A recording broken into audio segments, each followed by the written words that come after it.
One, your daddy told you to stay in the house. Your daddy told you to stay in Detroit. He didn't want you in LA. Okay, so you already what's that word? Define your pappy. He told you to stay there.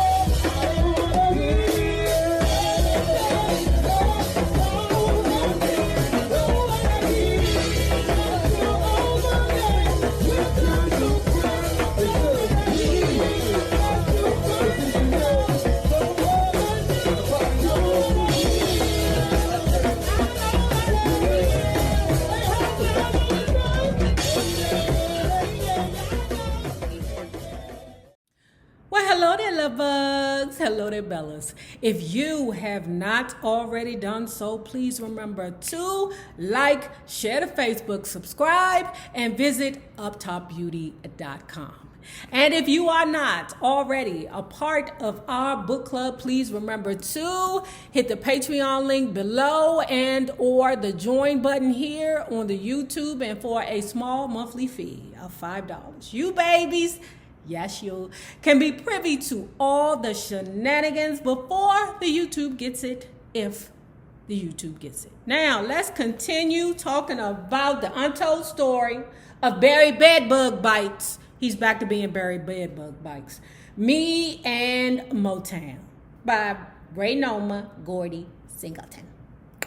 Ow. The next decade was to contain some of my highest highs and some of my lowest lows. The automobile industry was fading fast. Plants were closing and many jobs were being lost. Motown's departure, which by 1972 was all but final, twisted the knife into the city, which grew to blame the company for deception for only pretending it would stay. Upon my return to Detroit, once again descending with my family on Juanita and Dobbs, that's her sister, I labeled myself a consultant to what was left of Motown locally. Sometime later, Barry accountant notified me that they were cutting my salary to $15,000 a year, as if it wasn't hard enough raising 4 kids. You did what? This call of Barry's was the last straw. Nothing could have prepared me for this. I was no longer amused. Listen, he said, I'm setting up a trust for all the kids to have when they reach 21. I'm giving the 3 older kids, meaning Hazel Joy, Barry, and Terry, his and Thelma's kids, $1 million apiece. And I'm giving Carrie $100,000. It's weird to me how he chooses to give one set of kids $1 million and Carrie $100,000. That's just so much less than $1 million. I don't get that. That was it. I didn't say anything to Barry, but when I hung up, I knew that it was time to do what I'd been avoiding. Barry could come at me all he wanted, but when it threatens to damage the children, I would come right back at him in a way that he could never anticipate. I talked it over with Carrie. I held my 14-year-old son's hand and peered into those hazel green eyes and gazed at the kid who looked more and more like Barry every day. Then let me tell you what's crazy. Now, remember when we talked about previously how, they were having a game? Okay, did I say basketball or baseball? Okay, but today she said it was at the baseball diamond, right? So remember when Bertie Gordy was like, oh my God, you're my son, Sugar Ray said that the renewed interest in his child just lasted, how long did it last? No longer than a season, a couple of months. Yet despite the lack of contact, Carrie was his father's son. Terribly sharp, very witty, he was a natural born salesman. In grade school, he'd been the local bubblegum dealer. And filling me with pride, Curry was already starting to write songs. What she did, which I'm not a parent, I can't say what, is good or bad for, what she done for her child. But what she did was drop that girl off. No. Okay, you gonna give my baby $100,000 plus you ain't gonna spend no time with him? Answer no. Answer ding no. That won't happen. So, as much as she hated to let her baby go, she said, you're going to go stay with your father. The transition between the two Motowns, the one in Detroit to the one in California, left some tragic casualties. The company's biggest stars took the ride to LA sooner or later. But for those who were more expendable, the relocation became a convenient way of booting them from the train. So now she says that this one was really puzzling to her, okay? So Hank Cosby, remember Hank Cosby and the lady Sylvia are responsible for a lot of hits for Stevie Wonder. So she said this was really puzzling to her, okay? Hank was dragged into Ewart Abner's office. Abner was the black man who Barry appointed as president of Motown to deflect critics of his white executive policy. Without warning or reason, Hank was fired. For the rest of his life, Hank would have no idea why. And a little closer to home was the case of my brother, Mike Osmond. Okay? Yeah, I got rid of your sister. I'm going to get rid of your brother too. After the war of the Donovan building, he was cut adrift. With a family to support, he took a job with the water board in Detroit. Okay? So, that situation that happened when Abdullah had whooped on Ralph Seltzer's ass, so all the men that's connected to Sugar Ray have to feel Berry Gordy's wrath. It's not immediately, but he's slickily doing things, Martha Reeves, oh my God, this is so sad. Martha Reeves was once sultry and sexy, a tough fighter who'd gone to work for Mickey Stevenson. I kept comparing this image to that of the woman I went to visit in the hospital, where Martha had returned to several times after suffering nervous breakdowns. I was led into a chamber with thick iron bars on the door. An attendant who opened the door as I followed along down the hall to a room where, strung up in a straitjacket, Martha Reeves waited. Oh no, dear God, I thought, as a wave of shock rippled through me. Don't let this be true. Ray, don't let these doctors come back in here, Martha whispered. They're trying to kill me. It's okay. It's okay. I tried to comfort her, repeating my words. Martha, it's okay. We all love you. You have all your friends. For a long time, she rocked back and forth, and I could only say, it's okay. Nobody's going to hurt you. It wasn't okay. And for others, it would be worse than Martha. Paul Williams of the Temptations. Paul and his buddy Eddie Kendricks had come up from Alabama with great dreams.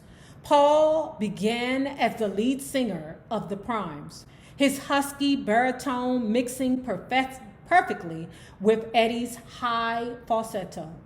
Paul was handsome, funny, and a driving force with the Primes, and the innovation of the Temps, marvelous stage moves that were later polished by choreographer Charlie Atkins. The tragic news we got in August of '73, not long after I visited Martha, was that Paul had killed himself. Over the years, he'd battled drugs and alcohol, but Paul's problems involved more than substance abuse. When David Ruffin left his group in 1968, followed by his best friend, Eddie Kendricks, in 1971, Paul went into a downward spiral. Drugs made him too sick to perform.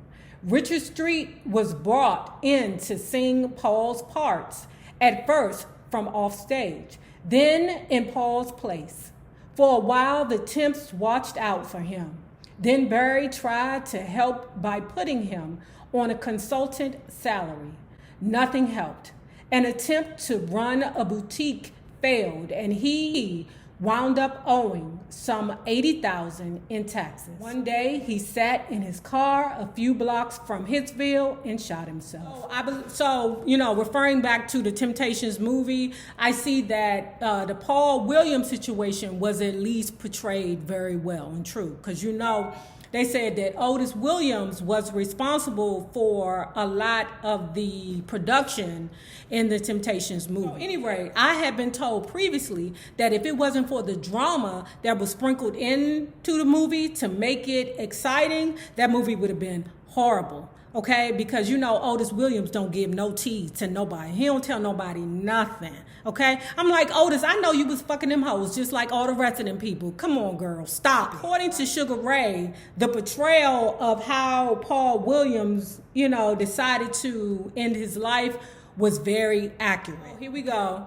Sugar Ray back on her knees, begging Barry DeGordy to come back again. This hussy act like she can't get no job nowhere else. Motown is not the only company. Girl, just your name alone, just putting Motown on your resume can get you a job at another company. Certain jobs that you have in your life, like me working at Bloomingdale's when I was younger. Working at Bloomingdale's, I can get any retail job that I wanted, so because I worked at Bloomingdale's. Okay, I know you like, Nay, you worked at that hoity-toity Bloomingdale's? Yes. It was so many rich white women coming through there. Once you have Motown on your resume, you can go other places.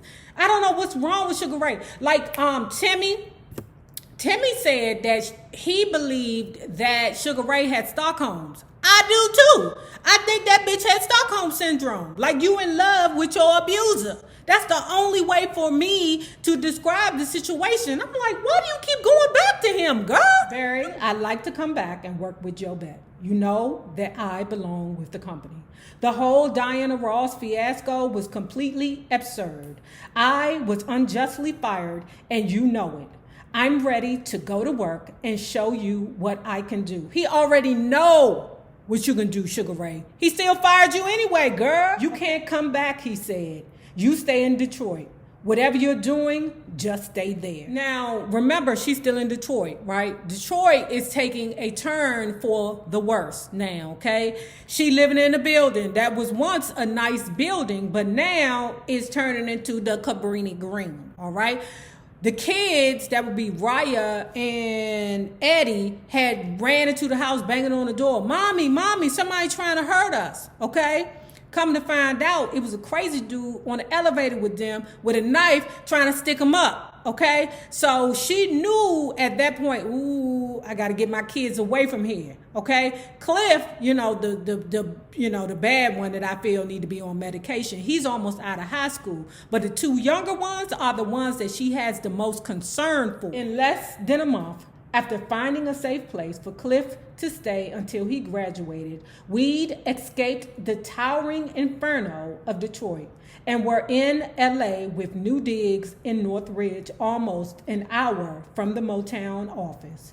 And we were working for Jobette. Number one, your daddy told you to stay in the house. Your daddy told you to stay in Detroit. He didn't want you in LA, okay? So you already what's that word? Defying your pappy. He told you to stay there, okay? Girl, if you ain't got Stockholm's, I don't know what it is, girl. If you did not have Stockholm's, because we know Sugar Ray is in heaven now, okay? Or wherever the Lord decided to put her. Jobette was my original label. I had pioneered it and run it all the way up through my days in New York, and how this baby had grown. Jobette was by far the most profitable arm of the company. After I had left Detroit in '63, Jobette was handed to Barry's sister, Lucy Wakefield. When Lucy died in '65, Barry's brother, Bobby, who had became Robert L. on the job, took over Jobette.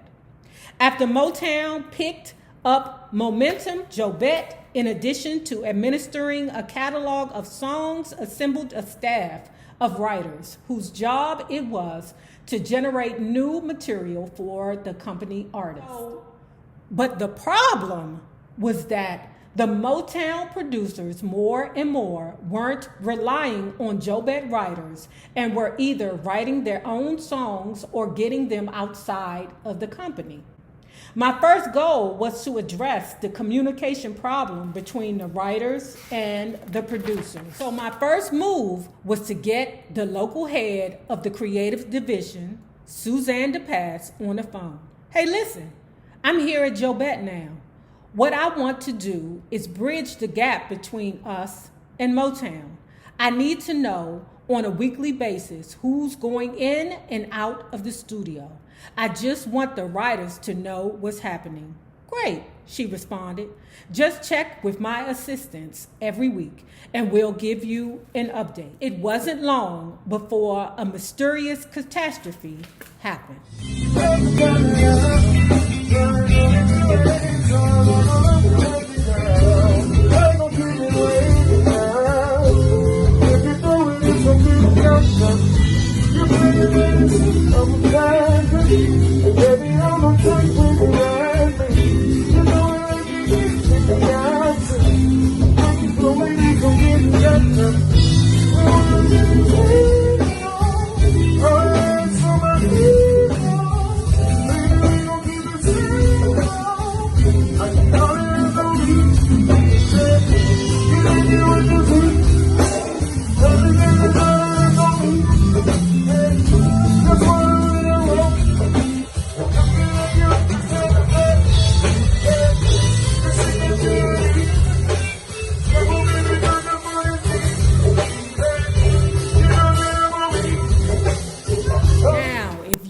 Have not already done so, please remember to like, share to Facebook, subscribe, and visit uptopbeauty.com.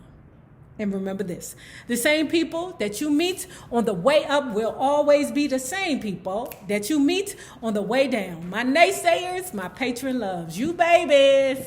Have a good one.